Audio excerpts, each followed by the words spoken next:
Unang hapunan sa bahay ng mga magiging biyenan ko. Narinig ko iyon. Kumain ka sa kusina. Lahat ay natahimik. Tapos bigla. Kumain ka sa kusina, Lena. Nagiging masikip na rito sa mesa. Sinabi niya iyon nang napakakalmado. Parang nagsasabi lang na pakiabot ng asin. Parang ang hiling na iyon ay isang napakanormal na bagay. Parang ganito talaga dapat ang takbo ng buong gabi. Naramdaman ko ang lamig na tumama sa talampakan ko at gumapang paitaas sa aking mga bukong-bukong, pataas sa aking mga tuhod. Bawat tadyang hanggang sa tumigil ito sa aking lalamunan. Natahimik si Camille. Ibinaba ni Arturo ang kanyang kutsilyo. Naging napakatahimik sa mesa na naririnig ko ang pagtiktak ng malaking orasan sa pasilyo at pagkatapos ay nagsalita si Lucas, ang lalaking pakakasalan ko sana sa loob ng 9 na linggo. Ma, tama siya. Lena, pakiusap. Huwag ka nang gumawa ng eksena. Tumayo ako, kinuha ko ang aking pinggan at eksakto sa sandaling iyon ay tumunog ang doorbell. Hindi ko pa alam noon na ang taong nasa labas ng pinto ay kilala ang pangalan ko, kilala ang trabaho ko, at sapat na ang isang pangungusap mula sa kanya para walang sino man sa mesang iyon ang makakagalaw pa. Bago ko sabihin sa inyo kung ano ang sumunod na nangyari, mag-subscribe muna sa aming channel at i-comment sa ibaba kung saan kayo nanonood at kung anong oras na riyan sa inyo. Kasama namin kayo rito. Ang kwentong ito ay para sa inyo. Ito ang una kong hapunan sa bahay ng mga taong sa loob ng 9 na linggo ay magiging pamilya ko na. Ako si Lena, Lena Santos. 34 na taong gulang mula sa Malolos, Bulacan, isang lungsod malapit sa Maynila kung saan ako lumaki sa isang kalyeng amoy sampagita kapag tag-araw at amoy usok ng tricycle at mainit na semento naman kapag maulan. Ang tatay ko ay isang technician sa PNR. Sa loob ng 40 taon, gumigising siya ng alas 5 ng umaga kahit na malamig ang simoy ng hangin, kahit umuulan, kahit sa mga araw na gusto mo na lang manatili sa kama. At umuuwi siya ng alas 5 ng hapon na may bakas ng pagod sa paligid ng kanyang mga mata.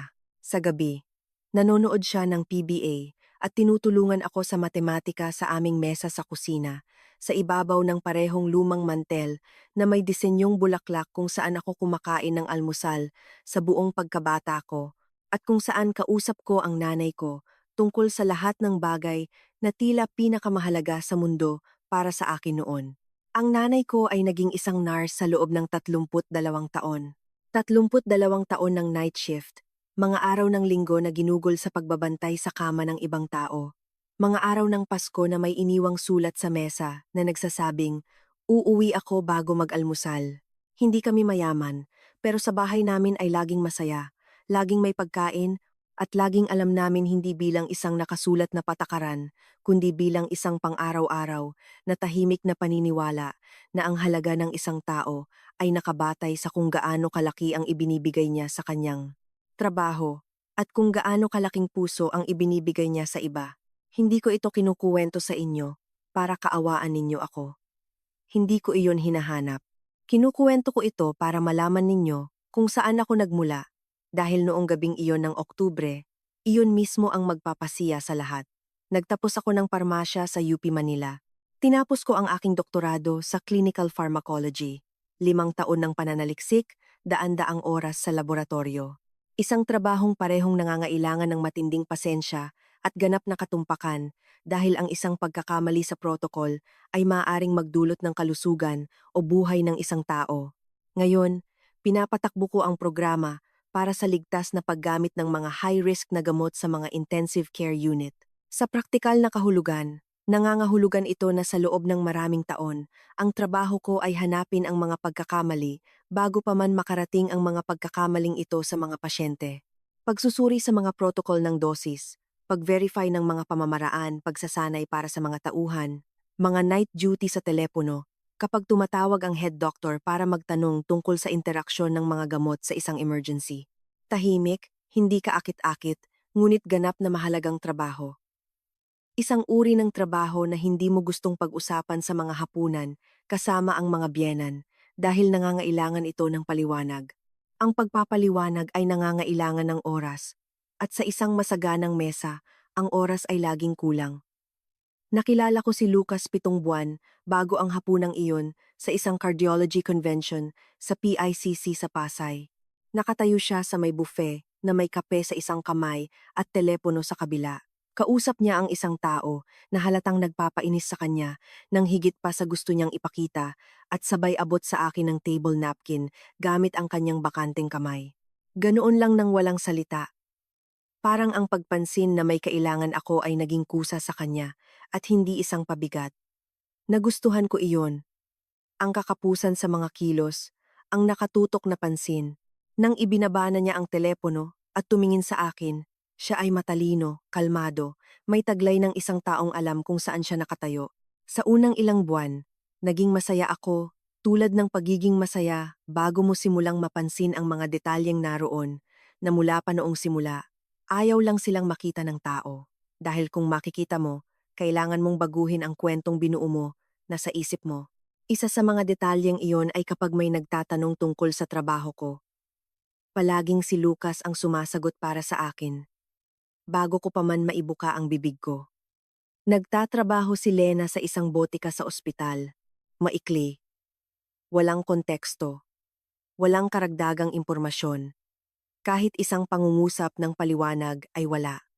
Sa mahabang panahon, ipinapaliwanag ko ito sa aking sarili bilang kanyang pagiging mapagpakumbaba. Inisip ko na iginagalang niya ang aking privacy, na hindi niya gusto akong ibida sa mga estranghero, na hindi lang talaga siya ang uri ng tao na nagmamayabang sa mga nakamit ng iba. Matapos ang gabing iyon, naintindihan ko na iba pala ang ibig sabihin nito. Sa loob ng 7 buwan, bumuo si Lucas ng imahe para sa kanyang pamilya ng isang babae na madali nilang mailalagay sa tamang kahon.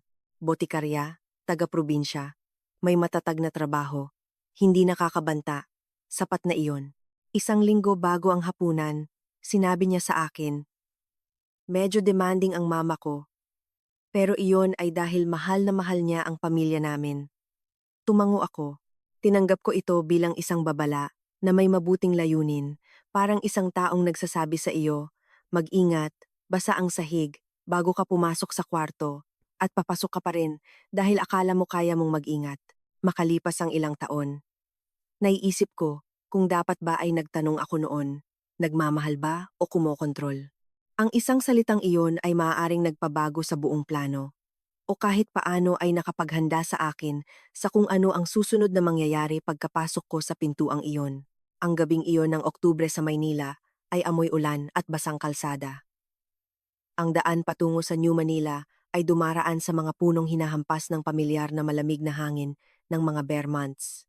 At habang nagmamaneho si Lucas sa kanyang sasakyan, at ang mga poste ng ilaw ay nagbibigay ng kulay kahel na refleksyon sa kalsada, pakiramdam ko ay papunta ako sa isang mahalagang bagay. Naramdaman ko ito mula pa noong umaga. Ang uri ng tensyon na hindi naman takot, pero malapit na roon.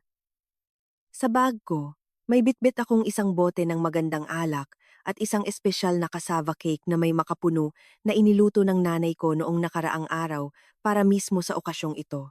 Malambot, makapal, may masaganang keso at gatas, tulad ng ginagawa niya tuwing Pasko at mga kaarawan. Para malaman nilang napalaki kita ng maayos, sabi niya habang binabalot ang cake sa foil ng may labis na pag-iingat na para bang ipapadala niya ito sa isang culinary contest. Hinawakan ko ang bag na iyon ng mahigpit sa buong biyahe, marahil ay medyo masyadong mahigpit. Pumarada si Lucas sa harap ng isang malaking bahay. May mataas na gate, madilim na mga bintana, maayos na hardin, kahit pa palaging umuulan noong buwan na iyon. Ang lahat ay parang galing sa isang magazine. Perpekto, alagang-alaga, at medyo masyadong maayos para maging tunay na nakakapagpainit ng puso. Bago ako bumaba, hinawakan ni Lucas ang kamay ko. Magiging maayos ang lahat. Sinabi niya iyon sa isang tiyak na boses. Naniwala ako sa kanya noon. Binuksan ni Doña Aurora ang pinto eksakto pagkatapos ng pangalawang katok, parang naghihintay na siya sa likod ng pinto. Siya ay isang babae na nasa kanyang maayos na ika-60 taon. Elegante, tuwid ang tayo na nagpapakita ng mahabang taon ng pag-aalaga sa postura, na may buhok na nakaayos ng napakaayos kaya agad mong malalaman na ang kaayusan na iyon ay hindi nagkataon lamang.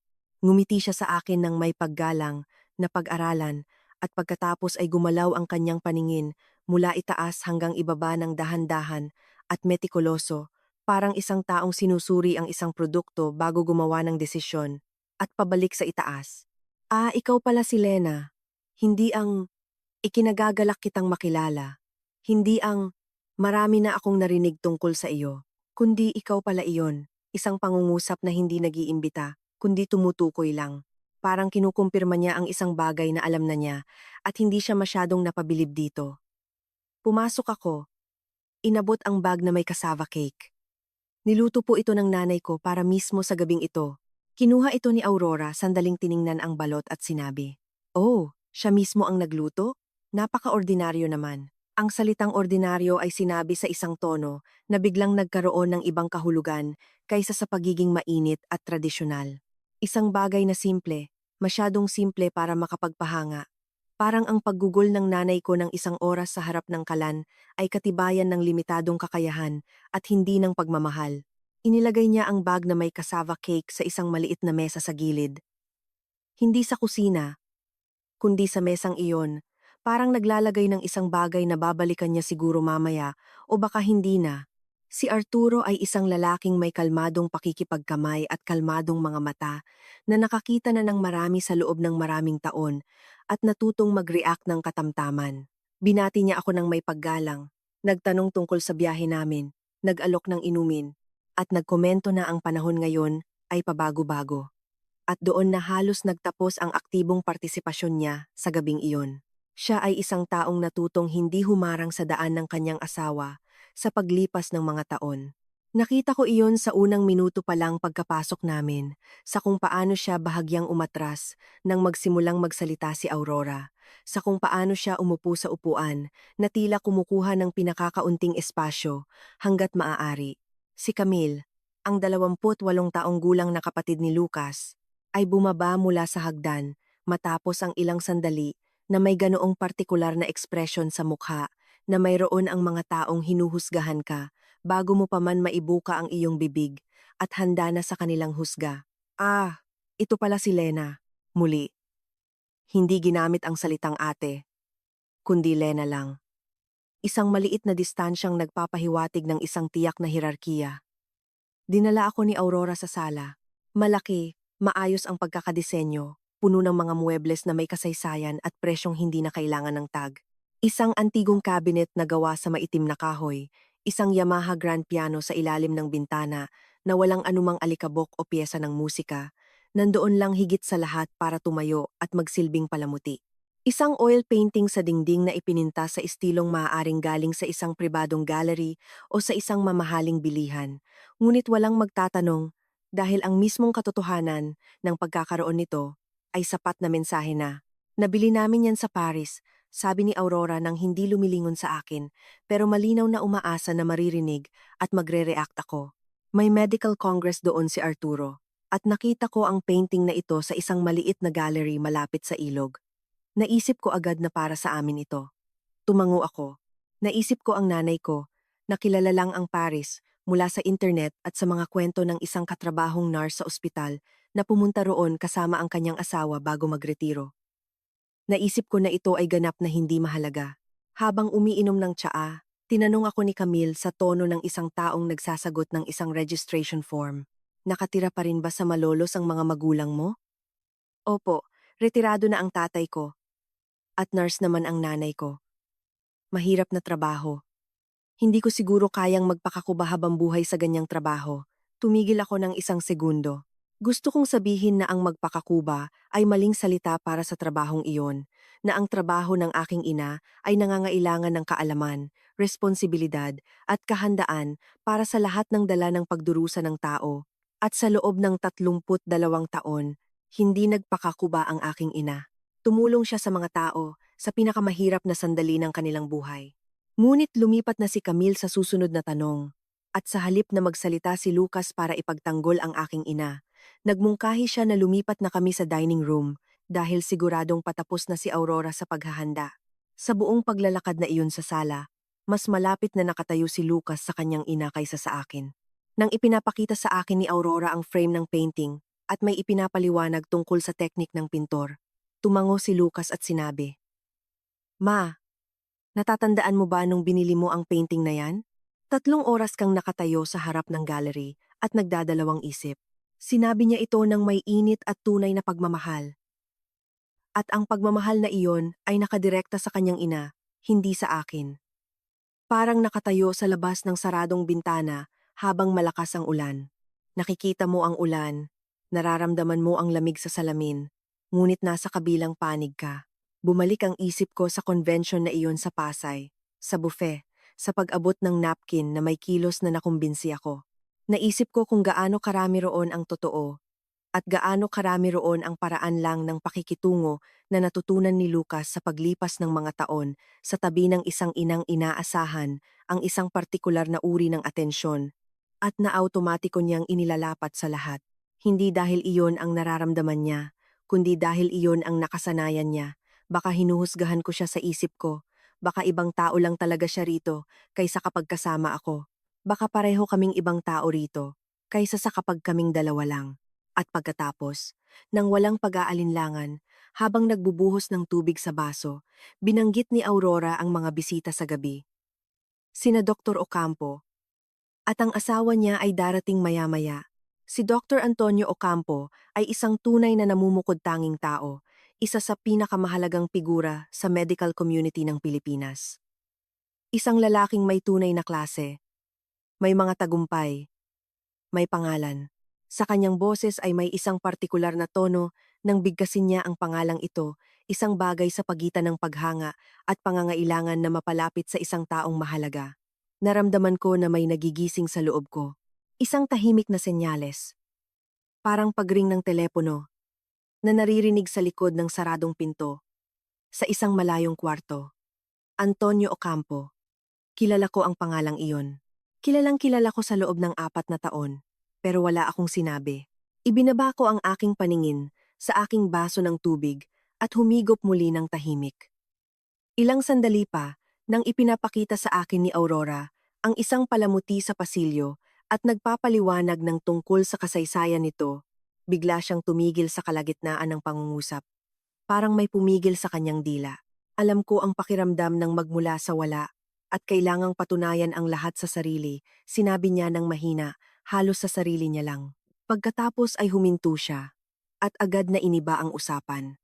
Nang maayos gaya ng isang taong alam na ang galaw na ito. Hindi man lang kumurap si Camille. Ang pag-antala na ito ay malinaw na pamilyar sa kanya. Natandaan ko ang pangungusap na iyon. Hindi ko pa alam kung bakit hanggang nang pumasok kami sa dining room at nakita ko ang mesang nakaayos na may katumpakan at pag-aalaga na karapat-dapat sa isang magandang restaurant. 8 upuan, 8 set ng kubyertos, mga kandila sa silver na lalagyan, puting table napkin na nakatupi sa pantay na tatsulok. Ang kasambahay ay nagdala ng karagdagang set ng plato, kubyertos, at baso mula sa kusina. Ngunit hindi siya nagdala ng anumang karagdagang upuan. Isang maliit na detalye. Ngunit natandaan ko ito tulad ng isang bagay na nakapatong sa gilid ng mesa. Hindi pa nahuhulog, pero umaalog na. Umupo ako sa pwestong itinuro ni Aurora sa dulo ng mesa, pinakamalapit sa pasukan ng kusina. Umupo si Lucas sa tabi ng kanyang ina. Siyempre, inihain ang mainit na sopas. Naglagay si Aurora mula sa malaking mangkok at tinanong ang bawat isa tungkol sa kanilang gusto. Siniguro niya na masarap ito para sa lahat. Humingi siya ng paumanhin kung sakaling medyo naparami ang paminta.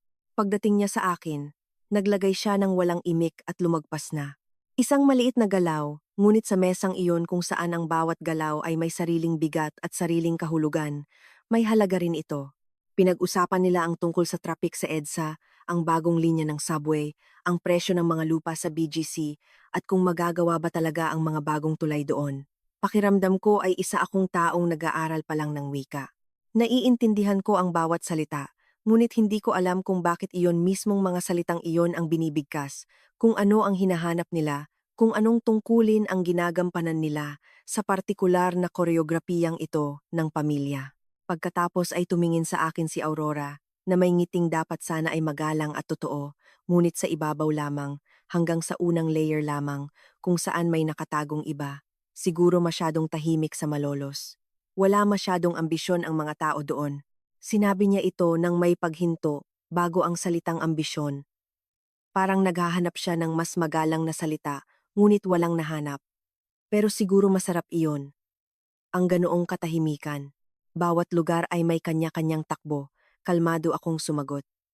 Ibinigay sa akin ng Malolos ang kailangan ko. Katahimikan. Kumurot ng tinapay si Camille. Uminom ng tubig si Arturo.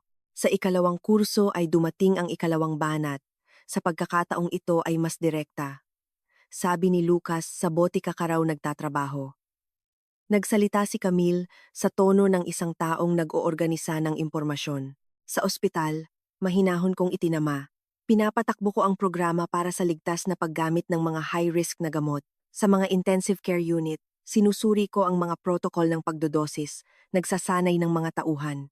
Inaayos ko ang pag-iwas sa mga medikal na pagkakamali na maaaring. Ang mahalaga ay mayroon kang matatag na trabaho.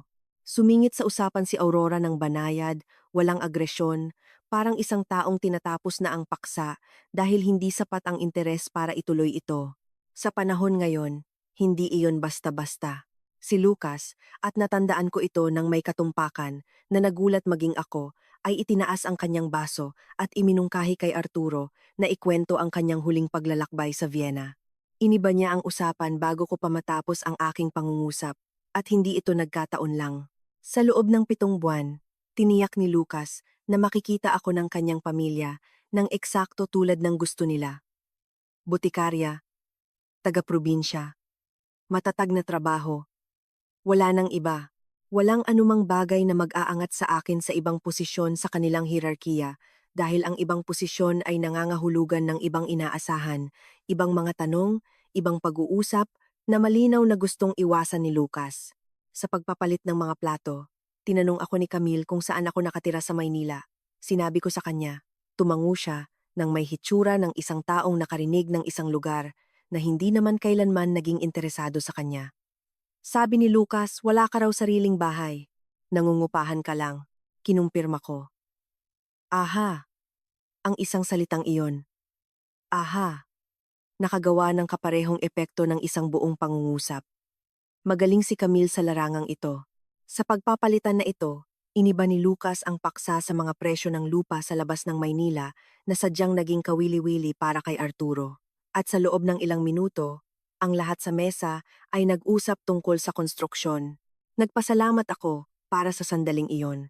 Huminga ako ng malalim, uminom ng tubig, inalala ang mukha ng nanay ko nang ibalot niya ang cassava cake. At nakatulong ito na ibalik ako sa aking sentro. Ang ikatlong banat ay dumating ng hindi inaasahan sa pagitan ng sopas at dessert. Sa pagpapalit ng mga plato at maikling komento ni Camille tungkol sa isang bagong tindahan, binanggit ni Aurora ang tungkol sa mga gastos sa kasal, kung sino ang magbabayad ng alin, ilang bisita mula sa bawat panig, anong hotel, kung may live band ba o DJ. At pagkatapos, nang may kaunting tamis sa kanyang boses, sinabi niya ang pangungusap na ito, kung saan naramdaman ko ang init sa aking dibdib na walang kinalaman sa saya. Siyempre, hindi ko naman gustong ilagay ang mga magulang mo sa alanganing sitwasyon sa pinansyal. Hindi lahat ay may parehong kakayahan. Normal lang iyan. Magkakaibang pamilya, magkakaibang realidad, ang tatay at nanay ko.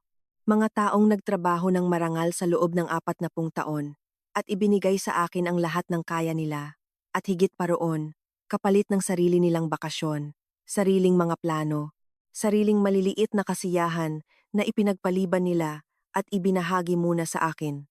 Ibinaba sa isang kategorya sa pamamagitan ng isang pangungusap. Sila na maaaring magkaroon ng problema sa pagbabayad ng mga gastos.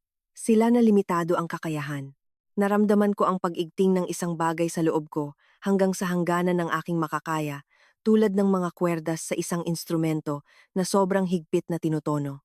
Ngunit may sinabi ang nanay ko sa akin noon na natandaan ko habang buhay. Huwag mong ikahiya ang perang wala ka, at huwag mong ipagmalaki ang perang meron ka. Kaya tumahimik ako. Humigop ng tubig ng kalmado, at ibinaba ang baso. Ang ika-4 na banat ang mukhang pinakakalmado. At dahil doon kaya ito ang pinakamabigat. Kailan niyo balak magkaanak? Sabi ni Aurora, nakatingin sa kung saan lampas sa aking ulo, na parang kinakausap ang pangkalahatang hinaharap kaysa sa akin. Ang ganyang trabaho sa botika ay magiging maginhawa rin, hindi ba? Mas hawak mo ang oras mo, mas kaunti ang biyahe. Kailangan ng pamilya ang isang babaeng nasa bahay. Iyan talaga ang pundasyon ng lahat. Tumingin ako kay Lucas. Iniikot niya ang baso sa kanyang mga daliri. Nang mabagal, pantay-pantay. Nang may konsentrasyon ng isang taong naghahanap ng mapagtutuunan ng pansin sa paggalaw na iyon. Hindi siya tumingin sa akin. Wala siyang sinabi. Nakaupo akong walang kibo sa loob ng ilang sandali. Hindi dahil sa sakit. Dahil hindi naman ako nasaktan ng mga salitang iyon tulad ng inaakala ninyo.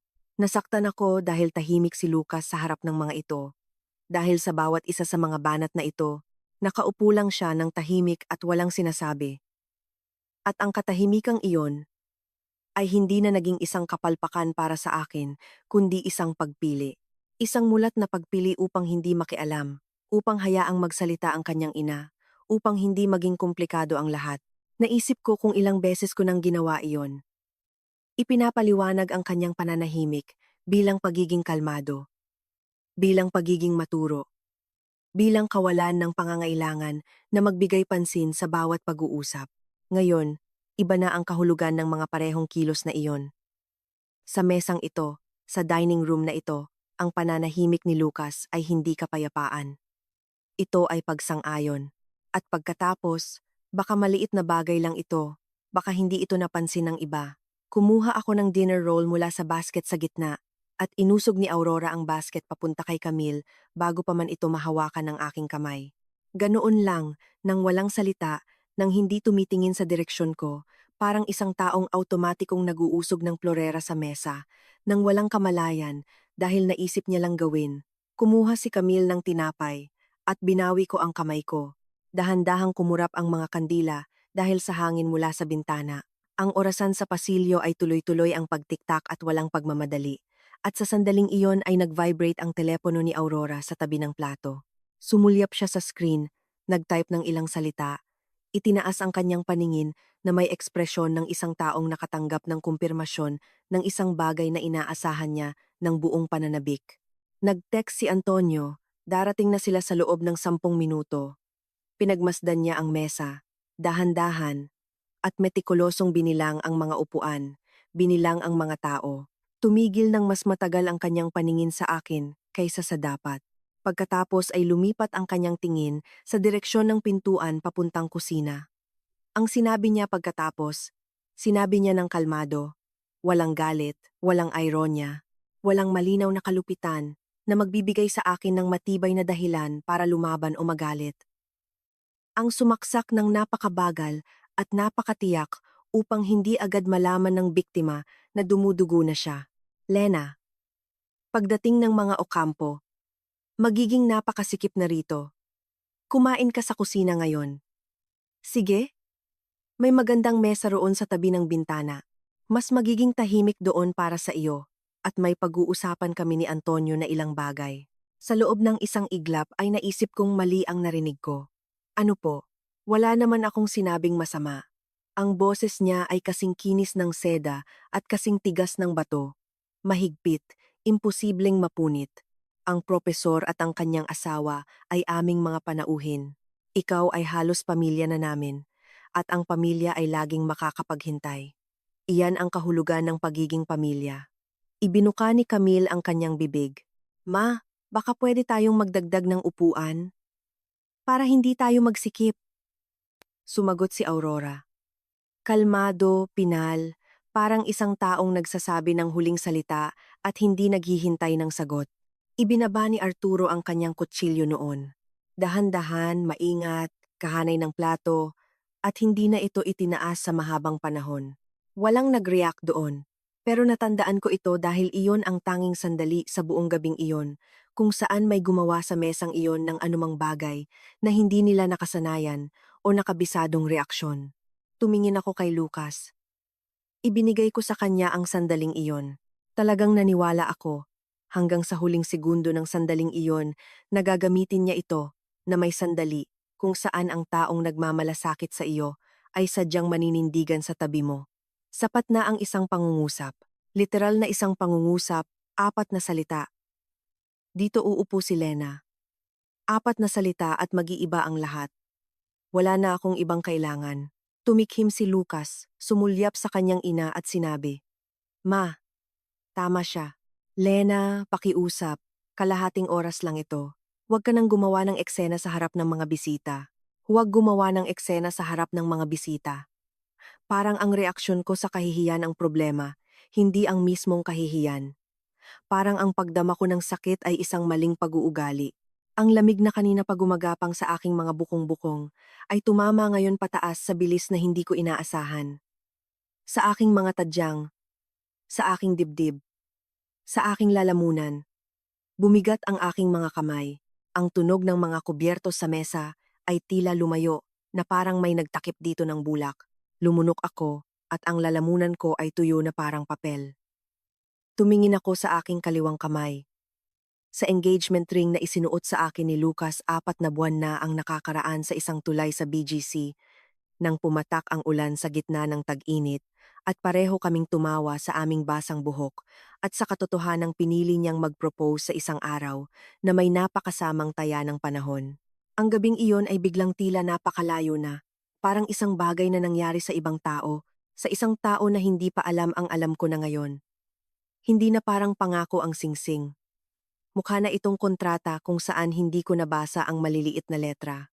Naisip ko ang nanay ko, kung paano siya kumakain sa mga kusina at pasilyo ng ospital sa loob ng 32 taon, pero hindi kailanman dahil may nagpadala sa kanya roon.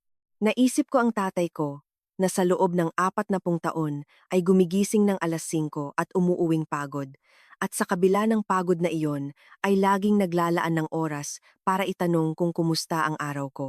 Tungkol sa mga taong iyon, simple, tapat, hindi masyadong kumikinang sa anumang piging, na nagturo sa akin na ang dignidad ay hindi isang bagay na dapat patunayan. Ang dignidad ay isang bagay na meron ka o wala, at walang sino man ang maaaring kumuha nito sa iyo kung hindi mo ito isusuko ng kusa. Wala akong planong isuko ito. Ibinaba ko ang table napkin sa mesa. Dahan-dahan, nang walang padalos-dalos na galaw, tumayo ako. Hindi ako kakain sa kusina. Sabi ko. Katahimikan. Bahagyang itinaas ni Aurora ang kilay niya. Kontrolado parang isang taong may mahabang karanasan sa pagtugon sa pagsuway sa isang sopistikadong paraan. Talaga bang mag-eskandalo ka dahil sa isang upuan? Hindi. Ang boses ko ay mas kalmado kaysa sa inasahan ko, mas kalmado kaysa sa nararamdaman ko. Kaya nga ako aalis, nang walang eskandalo. Kinuha ko ang aking pinggan. Humakbang ako papunta sa kusina, hindi para kumain doon, kundi para iwan ang pinggan, kunin ang aking gamit at umalis. Wala akong planong manatili, at eksakto sa sandaling iyon ay tumunog ang doorbell. Naranasan niyo na bang manahimik sa sandaling may naghihintay, na mahal sa buhay ng isang pangungusap mula sa inyo? Isang pangungusap na magpapabago ng lahat. Isulat sa mga komento. Gusto kong malaman kung paano ninyo ito naaalala at kung ano ang inyong pinagsisisihan. Bumalik tayo sa gabing iyon. Tumayo si Arturo at pumunta sa pinto. Walang gumalaw sa mesa. Narinig ko ang mga boses sa pasilyo. Kalmado. Mainit na mga boses ng mga tao na hindi alam kung anong uri ng silid ang papasukan nila. Pagkatapos ay mga hakbang. Pagkatapos sa pintuan ng dining room, ay tumayo ang isang lalaking nakasuot ng eleganteng suit jacket, namumuting buhok sa gilid at mga mata na alam ko mula sa 4 na taon ng pagtatrabaho ng magkasama, ay nasanay na sa pagtingin ng napaka-atentibo sa lahat at sa bawat bagay. Dr. Antonio Ocampo, propesor ng medisina, autor ng 12 ng mga nailathalang pananaliksik, isa sa mga pinakarespetadong pangalan sa klinikal na komunidad ng Maynila. Ang lalaking katuwang ko sa pagpapatakbo ng interdisciplinary na programa para sa ligtas na paggamit ng mga gamot sa mga ospital sa rehiyon sa nakalipas na 4 na taon. Ang lalaking nakausap ko tungkol sa mga dosing protocol, tungkol sa mga pagkakamali sa sistema, tungkol sa buhay ng tao bilang isang bahagi ng equation. Hinubad niya ang kanyang suit jacket, lumingon, at nakita niya akong nakatayo na may hawak na pinggan. Sa kalagitnaan ng daan sa pagitan ng mesa at kusina, tumigil siya, Dr. Santos. Ang katahimikan ay kumalat sa buong dining room, tulad ng tumapong tubig, mabilis, sa lahat ng dako ng sabay-sabay. Imposibleng bawiin, imposibleng magpanggap na wala ito. Dr. Ocampo, sagot ko. Iniangat ni Lucas ang kanyang ulo. Nanliit ang mga mata ni Aurora, si Beatriz Ocampo, asawa ni Antonio, isang eleganteng babae, na may mainit na tingin, na may ganoong partikular na kalmadong kagandahan ng isang taong hindi na kailangang patunayan ang kahit ano kaninuman, ay sumunod sa kanyang asawa sa dining room. Tumingin siya sa akin, tumingin sa pinggan, sa aking mga kamay, at sa isang iglap ay naintindihan ang lahat nang walang isang salita ng paliwanag. Ibinaling niya ang kanyang tingin sa bintana. Hindi nagkomento, hindi na kailangan, hindi umiwas ng tingin si Antonio. Hindi ko alam na kayo pala ang nobya ni Lucas. Nagsalita siya ng normal sa tono ng isang taong nagpapahayag lamang ng isang katotohanan, nang walang labis na drama, nang walang malinaw na pagdidiin sa anumang salita. Magkasama kaming nagtrabaho sa programa para sa ligtas na paggamit ng mga high-risk na gamot sa mga intensive care unit. Santos ang isang pagkakamali sa protocol ng dosing para sa mga antikoagulant na gamot bago pa man ito ipatupad sa lahat ng ward. Isang pagkakamali na, kung ginamit sa ICU, ay maaaring magkaroon ng napakaseryosong kahihinatnan para sa mga pasyente. Kung wala ang inyong interbensyon, talagang magkakaroon tayo ng malaking problema noon. Sinabi niya ito, nang normal parang isang kasamahan, na pinag-uusapan ang kanilang trabaho. Ngunit ang pangungusap na iyon, na binanggit sa mesang iyon, sa silid na iyon, sa mismong sandaling iyon, ay tumunog na parang isang kampana. Dumampi ang baso ni Aurora sa mantel. Walang malakas na tunog, isang magaan, tuyong pagtap ng salamin laban sa tela, na sa katahimikang iyon, ay tumunog ng mas malakas kaysa sa dapat. Namutla si Arturo, na parang kasing puti ng suot niyang polo. Nakatitig si Camille sa kanyang ina ng walang kibo. Si Lucas, sa unang pagkakataon noong gabing iyon, ganap na sa unang pagkakataon, ay nakatingin sa akin. Talagang nakatingin siya ng may ekspresyon ng isang tao na biglang nakita ang isang bagay na nasa harapan niya sa buong oras na iyon, pero palaging sa ibang direksyon nakatingin. Tumingin si Antonio sa pinggan sa aking mga kamay, tapos sa mesa, tapos sa 8 upuan at 8 tao. Binilang niya, tapos tumingin kay Aurora, nang matagal at kalmado, inusog ang kanyang upuan. Kung ganoon, maaari akong kumain sa kusina. At sa sandaling iyon, sa mismong isang tiyak na sandaling iyon na naaalala ko ng may ganap na detalye, humakbang ako palapit sa kanya at pinigilan siya. Hindi po, Dr. Ocampo. Ang boses ko ay naging mas kalmado kaysa kailanman noong gabing iyon. Maupo po kayo. Hindi kailanman upuan ang naging problema rito. Ibinaba ko ang pinggan sa console table, malapit sa pader. Umayos ako ng tayo. Tumingin ako kay Aurora, nang walang galit, walang luha, dahil wala na akong puwang o pangangailangan para sa mga ito. Kung hindi po ako kilala ni Dr. Ocampo, kung isa lang po talaga akong ordinaryong parmasyutika sa isang maliit na botika sa kanto, o tagalinis sa ospital na iyon, o kahit sinong babae na wala kayong mapapala, iisipin niyo ba na karapat-dapat ako sa upuang iyon? Hindi sumagot si Aurora. Tumagal ang katahimikan ng 3, baka 4 na segundo, at bawat isa ay may bigat. Saka ako humarap kay Lucas. Sa huling pagkakataon noong gabing iyon, pero kilala mo ako sa loob ng 7 buwan, at wala ka ring sinabi. Lumabas ako sa pasilyo, kinuha ang blazer ko mula sa inuupuan kong silya, ng kalmado, nang walang padalos-dalos na galaw, walang pagmamadali, at isinuot iyon. Kinuha ko ang bag ko, hindi ko inihagis ang singsing. Hindi ko sinabi ang lahat ng gusto kong sabihin, dahil alam kong magbibigay iyon ng ginhawa, sa loob lang marahil ng 10 minuto, at pagkatapos ay maiiwan ako sa kung ano ang sinabi ko, at kasama ang mga taong iyon sa iisang silid. Lumabas ako ng pinto, isinara ko ito ng tahimik sa likuran ko, nang napakatahimik na maaari itong tumunog tulad ng isang katahimikang hindi na muling mabubuksan. Sa kabilang panig ng pintong iyon, walang gumalaw sa napakahabang panahon. Dahan-dahang ibinaba ni Beatriz Ocampo ang kanyang table napkin sa mesa, tiyak parang isang taong nakabuo na ng isang kalmado at hindi na mababawing desisyon tungkol sa natitirang bahagi ng gabi. Nalaman ko na lang pagkatapos mula kay Antonio na nagpadala sa akin ng mensahe pagkalipas ng ilang araw. Isang maikli at propesyonal na mensahe na may paggalang na pagkaalis ko, sinabi ni Beatriz. Isang pangungusap lang sa mesa. Antonio, sa palagay ko ay tapos na ang gabing ito. At tumayo siya. At tumayo rin si Antonio kasunod niya. Nagpasalamat sila sa imbitasyon at umalis. Naiwan sina Aurora, Camille, Arturo, at Lucas sa isang mesang nakaset para sa 8 tao na may 16 na kubyertos na nakaayos sa pantay na hanay. At may mga kandilang patuloy na nakasindi dahil hindi alam ng apoy kung kailan natapos na ang hapunan. Nag-text din sa akin si Antonio. Patawad, kung hindi ako nakapag-react agad. Sana tinanong ko na agad kung bakit kayo nakatayo roon na may hawak na pinggan. Nireplyan ko siya na hindi niya ito kasalanan at hindi ko kailangan ng kahit sinong mag-react ng mas mabilis. Ang kailangan ko ay mag-react ang isang partikular na tao sa isang partikular na sandali at iba ang pinili ng taong iyon. Pumasok ako sa sasakyan ko, umupo at hindi ko binuhay ang makina sa loob ng ilang sandali. Sa bintana, nakita ko ang mga dahon sa mga sanga na dahan-dahang gumagalaw sa malamig na hangin sa gabi. Walang drama. Mga dahon lang sa gabi ng Oktubre. Nakaupo ako at pinanood ang mga ito dahil kailangan ko ng isang bagay na napaka-ordinaryo sa sandaling iyon, isang bagay na walang hinihingi sa akin. Tapos nakarinig ako ng mga yapak sa graba. Sinundan ako ni Lucas sa labas ng walang dalang jacket. Nakapolo lang siya. Wala siyang pakialam sa lamig ng Oktubre. O hindi niya naisip iyon. Tumayo siya sa tabi ng bintana ko. Ibinaba ko ang salamin. Lena, sandali. Iba na ang boses niya kaysa noong nasa mesa.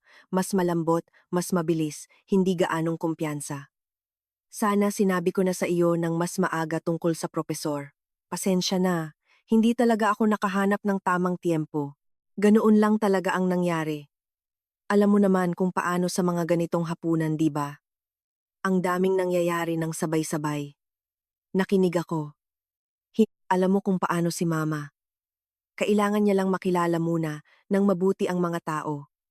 Kailangan niya ng oras. Hindi naman niya sinasadyang maging masama. Kung sinabi mo sa kanya nang maaga na kilala mo si Dr.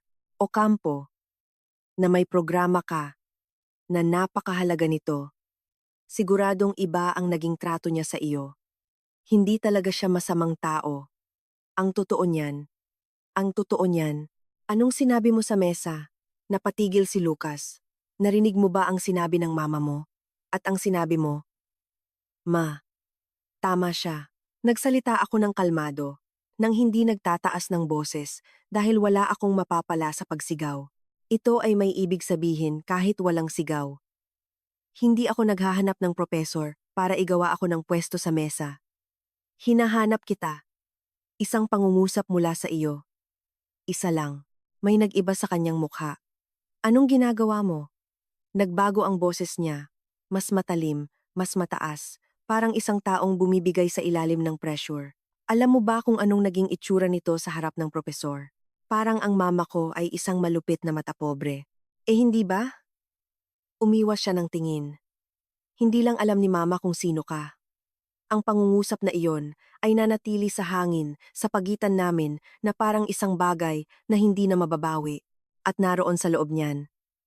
Sa 6 na salitang iyon, ang buong susi ng gabing iyon, ng 7 buwan, ng lahat ng maiikling pagpapakilala. Nagtatrabaho sa isang botika sa ospital. Hindi alam ni mama kung sino ka. Kaya kung alam niya ang lahat, magiging iba sana. At kung hindi niya alam at hindi niya nalaman ang lahat, magiging ganoon lang palagi tulad ng gabing iyon.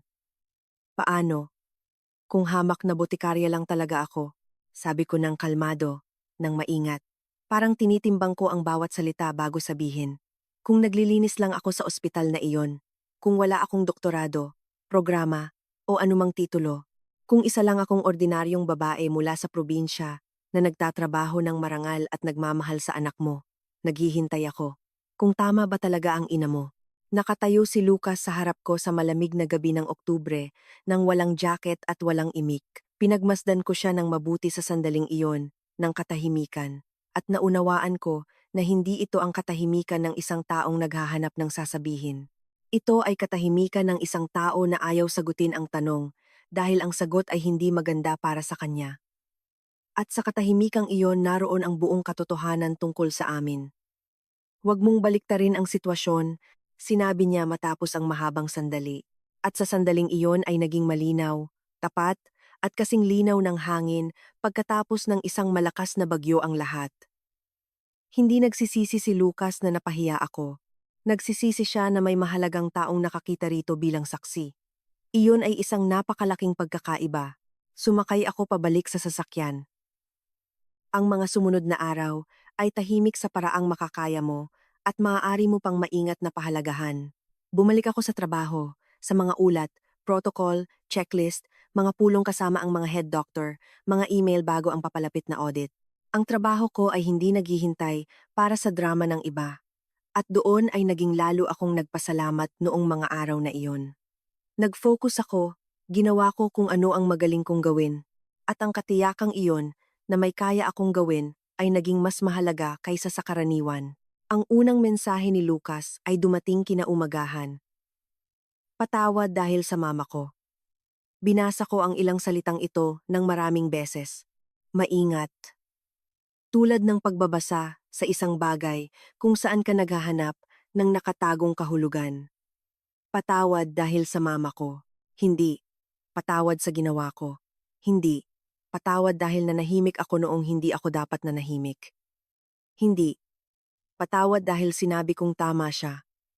Kundi dahil sa mama ko, parang siya mismo ay isang tagamasidlang noong gabing iyon, at hindi isa sa mga pangunahing kalahok.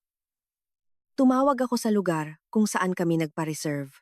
Isang magandang events place sa Intramuros na may mga antigong kahoy at may hardin sa likod na tiningnan namin ni Lucas noong isang hapon ng Mayo at pareho naming nagustuhan. Nagbigay kami ng down payment na 50,000 piso. Sinabi kong kinakansel ako na ang reservation. Nakinig ako saglit sa proseso tungkol sa refund o marahil ang kawalan nito. Nagpasalamat ako. Ibinaba ko ang telepono. Hindi pa nakapagbigay sa akin ng ganoong pakiramdam ng kaligtasan ang pagkawala ng 50,000 piso. Noong mga araw na iyon, ginagawa ko ang mga bagay na parang masyadong simple para maging sagot sa isang malaking issue. Pumupunta ako tuwing umaga para magkape sa parehong kapehan, malapit sa ospital. Kumakain ako ng tanghalian sa kantin ng ospital kasama ang mga kaibigan ko mula sa pharmacology department. Nagbabasa ng mga protocol sa gabi na may kasamang tsaa. Nagwawasto ng mga error sa grammar sa mga report. Sumasagot ng mga email. Mga normal, ordinaryo, at partikular na mga bagay na nagpapaalala sa akin na may kamay at isip ako at pareho itong gumagana. Hindi ako masyadong umiyak. Siguro dapat. Siguro mas masaya iyon para sa kalusugan. Pero hindi ako makahanap ng puwang sa sarili ko para umiyak. Masyadong malinaw. Masyadong tiyak ang lahat ng nakita ko sa mesang iyon at lahat ng narinig ko malapit sa sasakyan. Kapag alam ng tao ang katotohanan, mas kaunti ang pag-iyak kahit pareho rin ang bigat ng sakit. Kinagabihan, tumawag ako sa nanay ko, kumuha ng tsaa, at umupo malapit sa bintana na nagpapakita ng kumukurap na mga ilaw ng Maynila sa gabi. At ikinuwento ko sa kanya ang lahat. Mula sa cassava cake na binalot niya ng maingat sa foil, ang pagtanggap sa New Manila, si Aurora, at ang paglilibot niya sa sala, si Lucas at ang kanyang tama siya, kay Dr. Ocampo, hanggang sa pinggan sa aking mga kamay. Nakinig ang nanay ng hindi sumasabat, dahil ang mga nurse ay natututong makinig sa ibang paraan kumpara sa ibang tao. Natututo silang makinig para maramdaman ng tao na talagang pinakikinggan sila. Nang matapos ako, sinabi niya. Sa loob ng 32 taon, kumain ako ng daan-daang hapunan sa mga kusina ng ospital, Leyna. Mga hapunan sa duty, tuwing Pasko, Bagong Taon, sa isang maliit na mesa malapit sa lababo, o sa pasilyo sa tabi ng bintana, kapag masyadong maraming trabaho sa ward para makaupo sa isang normal na mesa. Ngunit hindi kailanman dahil mas mababa ang halaga ko sa taong nasa pangunahing mesa. Hindi kailanman dahil doon. Mas natandaan ko ang pangungusap na ito kaysa sa kahit anong sinabi ni Aurora noong gabing iyon. Dumating si Lucas noong Sabado. Umupo kami sa mesa ko sa kusina na may kape at sandaling walang nagsasalita.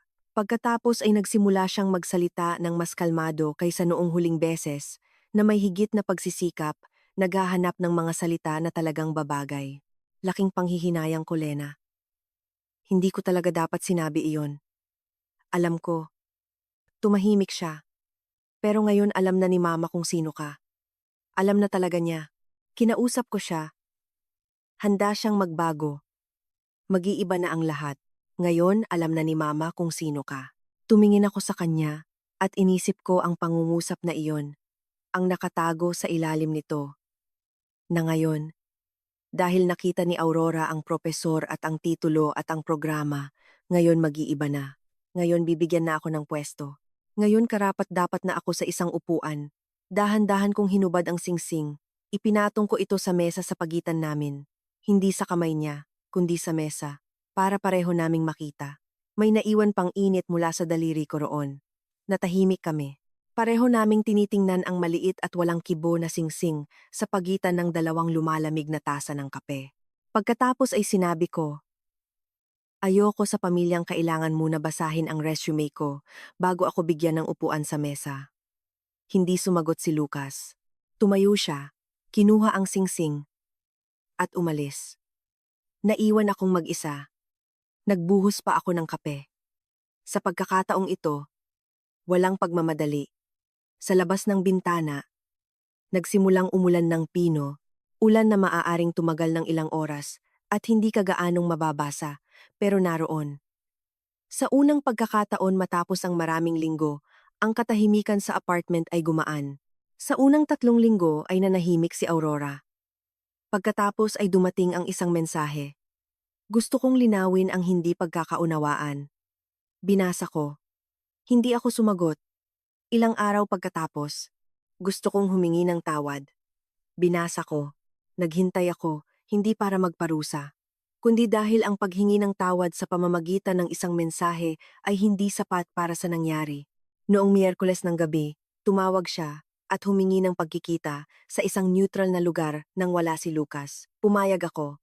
Pinili namin ang isang maliit na cafe sa Tomas Morato na may kahoy na mesa, mga lumang litrato ng Maynila sa dingding at masarap na kape. Dumating si Aurora sa tamang oras. Iba ang hitsura niya, hindi masyadong formal, mas mukhang pagod, mas mukhang tao. Umupo kami, umorder ng kape, at sandaling wala kaming sinabi. Pagkatapos ay nagsalita si Aurora. Ipinanganak ako sa Laguna. Ang tatay ko ay nagtrabaho sa pabrika. Ang nanay ko ay nagtitinda sa palengke.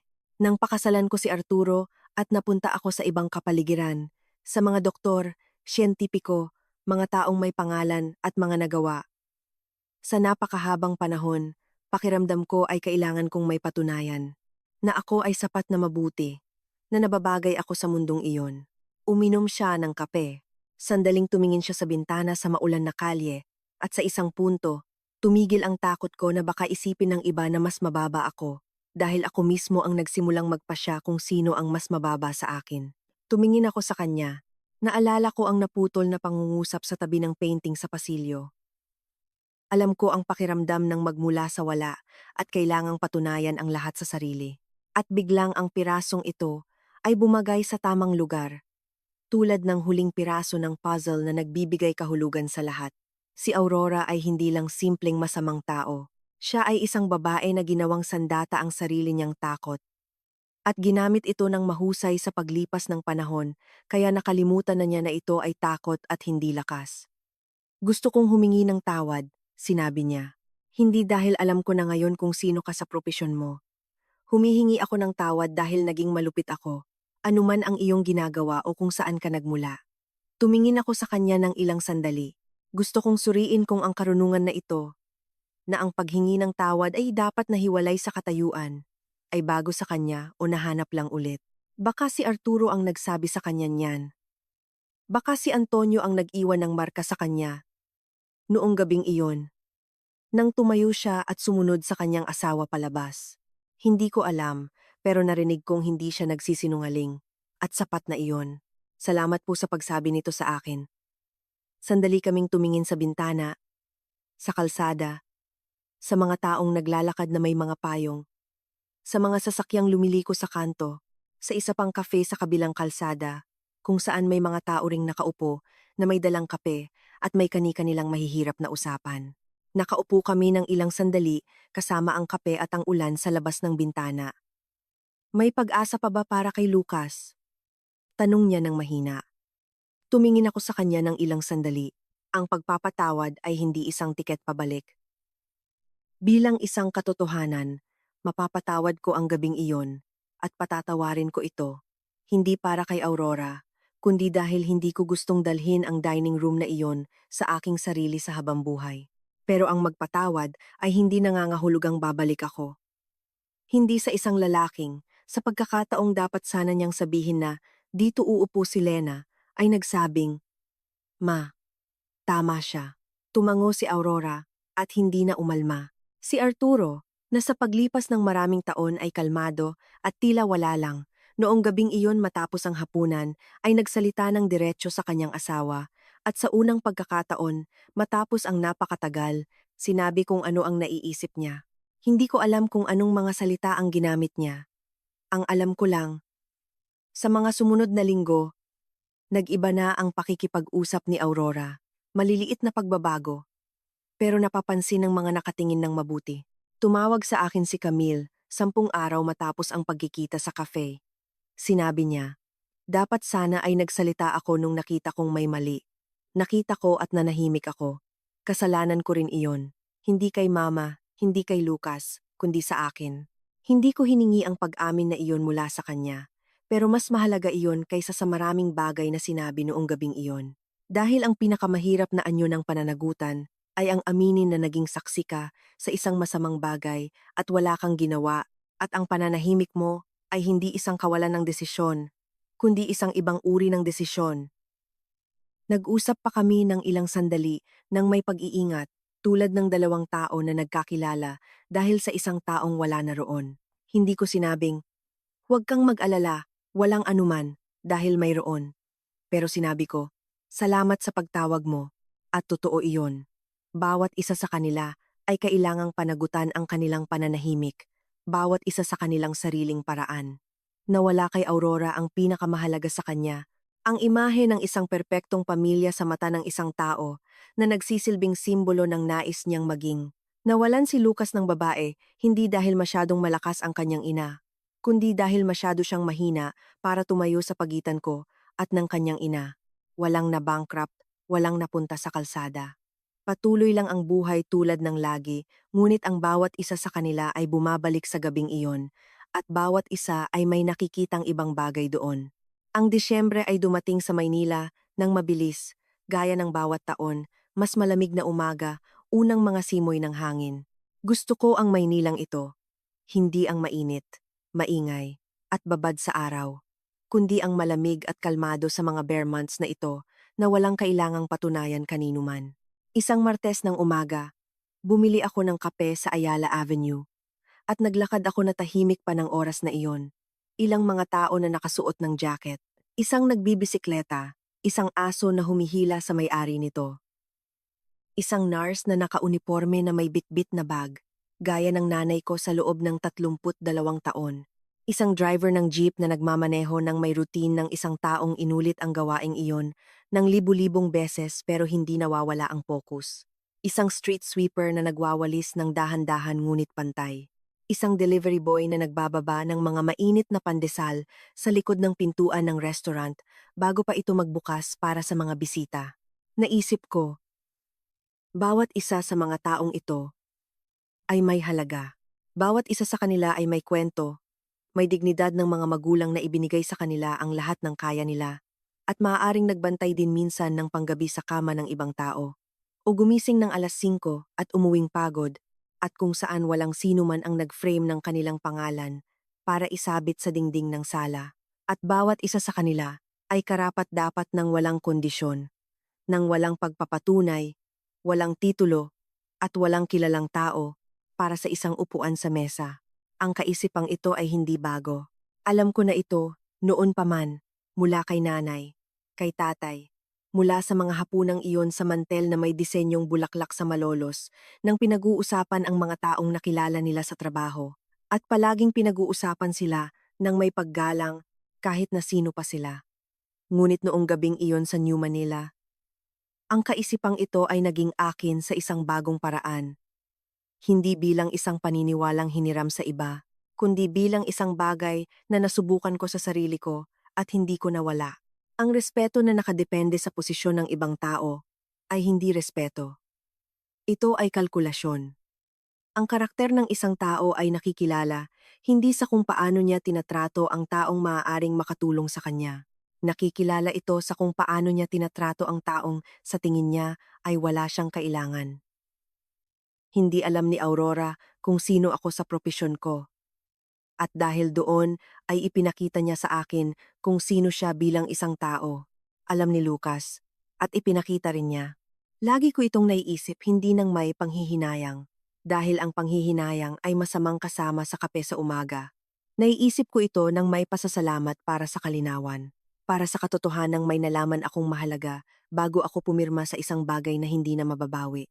Para kay Dr. Ocampo na pumasok sa pintuang iyon eksakto kung kailan siya pumasok dahil kung dumating siya ng mas maaga ng 15 minutos, baka hindi ako nakatayo roon na may hawak na pinggan.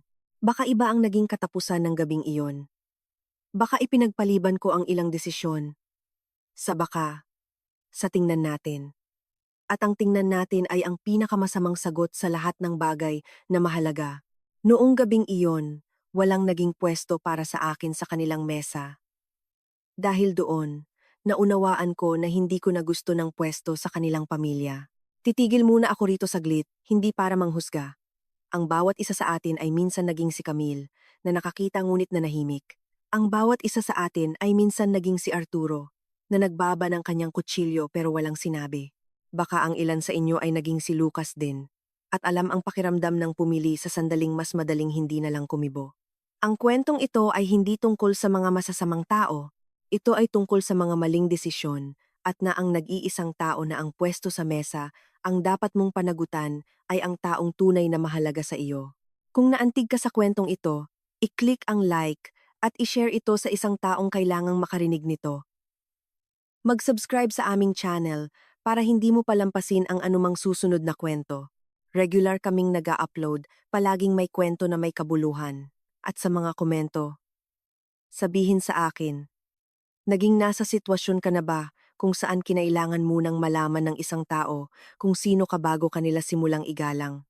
O baka sa kabilang banda, naging saksi ka ba sa ganitong pangyayari at nanahimik ka nung dapat kang nagsalita? Paano mo ito naaalala ngayon at ano ang inyong pinagsisisihan? Hihintayin namin ang inyong mga komento. Bawat kwento ay mahalaga.